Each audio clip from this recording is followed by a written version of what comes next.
RAB ১২-র অভিযানে সিরাজগঞ্জ জেলার সদর থানা এলাকা হতে ৭৪৪ বোতল ফেনসিডিলসহ ৩ জন মাদক ব্যবসায়ী গ্রেপ্তার।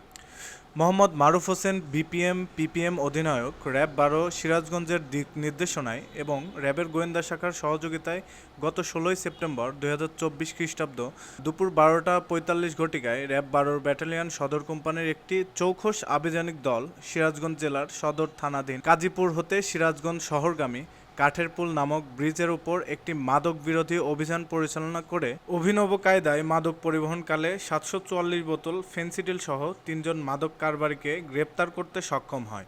এছাড়াও তাদের সাথে থাকা মাদকদ্রব্য বহন ও ক্রয় বিক্রয়ের কাজে ব্যবহৃত একটি প্রাইভেট কার এবং ৪টি মোবাইল ফোন জব্দ করা হয়। গ্রেফতারকৃত আসামিরা হলেন: ১. মোহাম্মদ শহীদুল ইসলাম, পিতা মৃত হযরত আলী, সাং খটসিংগা, থানা পীরগঞ্জ। ২. মোহাম্মদ শহীদুল ইসলাম, পিতা এস্তাব আলী, সাং মহেন্দ্রগাঁও, থানা হরিপুর, উভয় জেলা ঠাকুরগাঁও। ৩.